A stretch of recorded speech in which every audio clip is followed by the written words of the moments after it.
అత్తమ్మ ఇదిగో కాపీ.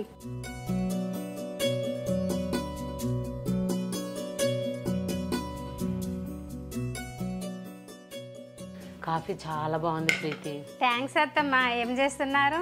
జాకెట్కి ఉక్సుపోతే కుడుతున్నా.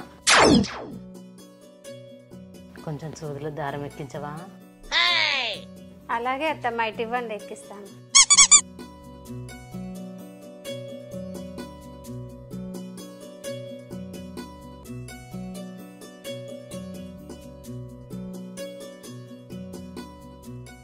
నువ్వు తొందరగానే దారం ఎక్కించావు. సూదిలో దారం ఎక్కేయడానికి మీ మామయ్య నాన్న తంటలు పడ్డాడు. ఎప్పుడత్తమ్మా? మా మొదటి రాత్రి రోజు. ఎలా జరిగింది? సూదిలో దారం ఎక్కించడానికి అరగంట కష్టపడ్డాడు. అవునా? అంత కష్టపడ్డా మావయ్య? సూది రంధ్రం చిన్నగా ఉంది కదా, దారం ఏమో కాస్త పెద్దగా ఉంది, అందుకే దూరలేదు. చివరికి ఏమైంది? దూరిందా లేదా? సూదిలో దారం దూరింది. తర్వాత ఇంకేముంది, మెల్లగా కుట్టడం మొదలు పెట్టాడు. ఎలా? మెల్లగానా స్పీడ్గానా? ముందు మెల్లగా మొదలు పెట్టాడు, తర్వాత ఉండే కొందుకు స్పీడ్ పెంచాడు. దేన్ని? మీ మామ దారాన్ని. వావ్, ఎన్నిసార్లు వేశాడు కుట్లు? 2 గంటల్లో 5 సార్లు. 2 గంటలు 5 సార్లా? అవును. మావయ్య మంచి రసికుడు అన్నమాట. ఇప్పటికీ సందు దొరికితే చాలు సూదిలో దారం ఎక్కిస్తూనే ఉంటాడు. ఎంత వద్దని మొత్తుకున్నా విననే వినడు. మొదటి రోజునే మావయ్యని కొంగున ముడేసుకున్నారన్నమాట. అవునే కోడలి పిల్ల, మొదటి రోజే మనం కట్టుకున్న మొగుని కట్టుకొని మన కొంగున కట్టేసుకోవాలి. అప్పుడే మన చుట్టూ తిరుగుతాడు. లేకుంటే కొద్ది రోజులకు మనం అంటే మోజు తీరిపోయి పాత పడిపోతాం. అప్పుడే మనకి దూరంగా ఉంటారు. అవునా? అందుకే నీ మొగుడికి కావాల్సినట్టుగా కోఆపరేట్ చెయ్యి. ఎలా చేయమంటే అలా చెయ్యి. అలాగే అత్తమ్మ. మీరు ఇప్పటికి కూడా మావయ్య సూదిలో దారం ఎక్కిస్తున్నారు. అవును, సూది ఇప్పుడు దబ్బనం అయినా అదే జోరు కొట్టడం, అదే జోరుగా కుట్టడం. వావ్, అయినా ఈ వయసులో కూడా నీకు అంత ఓపిక ఎక్కడదత్తమ్మా? మీ మామయ్యకి దారం ఎక్కించింది నిద్ర పట్టదు, నాకు కూడా అలాగే అనుకో. రోజు అయితే బోర్ కొట్టదా? విసుగు అనిపించదా? పిచ్చిదానా, ఆ పని బోర్ కొడితే యవ్వనం వేస్ట్, విసుగు అనిపిస్తే ఆ జీవితమే వరస్ట్. బోర్ కొట్టకుండా ఉండాలంటే ఏం చేయమంటారు? మనం రోజు పప్పే తినలేం కదే. రోజు తినలేం. రోజుకొక కొత్త రకం కూరగాయలు వండుకుంటాం. అప్పుడప్పుడు నాన్ వెజ్లు కూడా తెచ్చుకుంటాం కదా. ఆ పని కూడా ఏ పూటకి ఆ పూటకి కొత్తగా రకరకాల పద్ధతులలో చేసుకుంటే బోర్ కొట్టదు. ఓహో, అందుకేనా మామయ్య ఎప్పుడు నీ కొంగు పట్టుకొని తిరుగుతాడు? భర్తని అలా కొంగును కట్టేసుకోవడం ఒక కళ. ఆ కళ తెలియని చాలా మంది దద్దమ్మలు వాళ్ళ జీవితాన్ని చేజేతురాలు నాశనం చేసుకుంటున్నారు. అంటే భర్త బయట సూదిలో దారం ఎక్కిస్తుంటే తప్పంతా భార్యలదే అంటారు. ఇంట్లో ఫుల్ భోజనం వాళ్ళకి కావాల్సిన రీతిలో అందిస్తే బయటికి ఏ మగాడు వెళ్ళడు. కాబట్టి తెలివిగా నీ భర్తని నీ వాడిని చేసుకో. అలాగే అత్తమ్మా.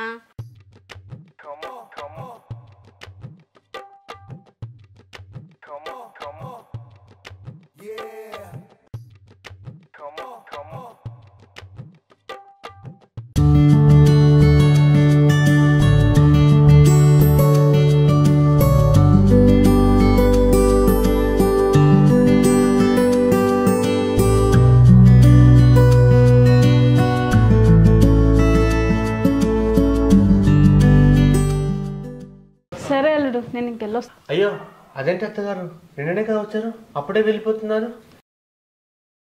వెళ్ళాలి అల్లుడు. ముందు మీరు కూర్చోండి. నిన్ననే కదా వచ్చారు, అప్పుడే వెళ్ళిపోతారా? మీరు కూర్చోండి. ఎందుకు వచ్చినట్టు, ఎందుకు వెళ్తున్నట్టు? ఇప్పుడు నా కూతురు సుఖపడుతుందో లేదో చూసి వెళ్దామని వచ్చాను. కొంపదీసి నిన్న రాత్రి నేను తాగొచ్చి మీ అమ్మాయి ఇష్టం వచ్చినట్టు మంచం పైన దడదడలాంచిన సీన్ మీరేమైనా చూసారా? చూడలేదు. మరి మీ అమ్మాయి నాతో సుఖపడుతున్నట్టు మీకెలా తెలుసు? నిన్న రాత్రి నువ్వు దున్నింది పడవ పడిన నా బీడు పొల్లమే అల్లుడు. సారీ అయితే కాదు, మీరని తెలియక. పర్వాలేదు అల్లుడు, సోఫా పైన పడుకోవడం నాదే తప్పు. మీ మామయ్య పోయినప్పటి నుంచి నా పొలం అలాగే బీడు పడిపోయింది. అయ్యో పాపం, ఇంతకుముందు బాగా పండిన పొలాన్ని ఎక్కువ కాలం అలా గట్టిగా ఉంచకూడదు అత్తయ్య గారు. అందుకనే కదా నిన్న రాత్రి నీ నాగల జోరు చూసాక నేను ఒక నిర్ణయానికి వచ్చాను. ఏంటది? ఇప్పటి నుంచి నా పొలం నీకే కవులకి ఇద్దాము. అవునా? ఇక్కడి నుంచి నా పొలానికి కవులుదారుడు నువ్వే, హక్కుదారుడు నువ్వే. థ్యాంక్స్ అత్తగారు. నేనే నీకు థ్యాంక్స్ చెప్పాలి అల్లుడు. నాకెందుకు థ్యాంక్స్? ఎందుకంటే దున్నే నగరుడు లేక పడవ పడి పొడి పొడిగా ఉన్న నా పొలాన్ని నీ పొద్దున నాగలతో దున్ని దున్ని తడి తడి చేసినందుకు. నచ్చింది అత్తగారు మీకు నా నాగలి పదును? నచ్చింది కాబట్టే నా పొలాన్ని నీకు కౌలుకిస్తున్నా. అయినా అల్లుడు మరీ అంత స్పీడా? నీ ఏగానికి ముదురుమండ నేనే తట్టుకోలేకపోయాను. లేతాకు ఎలా తట్టుకుంటుందో అని. అది మాకు మామూలు అత్తగారు. అవునా? అది సరేగాని అల్లుడు, నా పొలం తరి ఆడకుండా చూస్తే చాలు. ఇక నుంచి ఆ బాధ్యత నీదే. అలాగే అత్తగారు.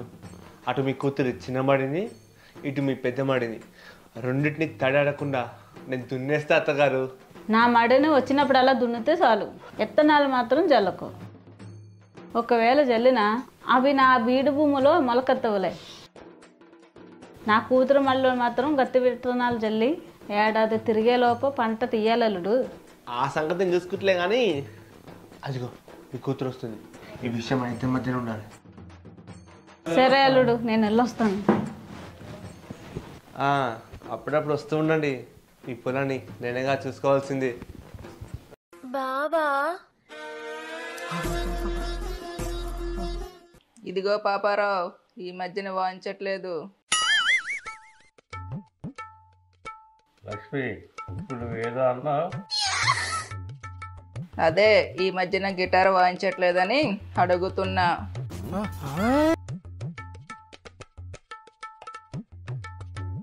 ఏమైంది? నువ్వు బాగున్నావా? నీకే అయ్యింది. పద డాక్టర్ దగ్గరికి వెళ్దాం. డాక్టర్ దగ్గరికి? నాకేమైంది? మూడు పూట్ల వండుతున్నావు, నన్ను మింగుతున్నావు.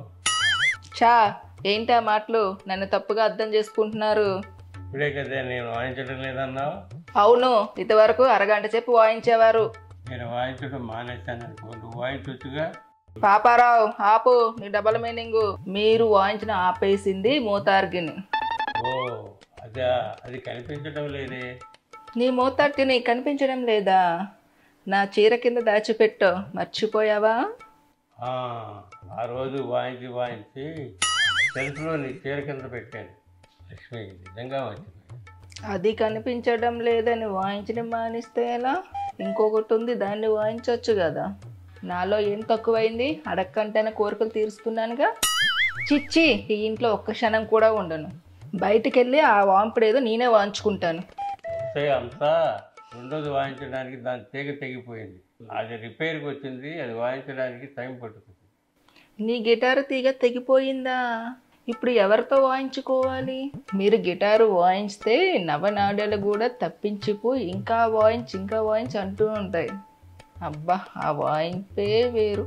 నువ్వు ఫేస్బుక్ ఇన్స్టాలని చూసి చెడిపోతున్నావే.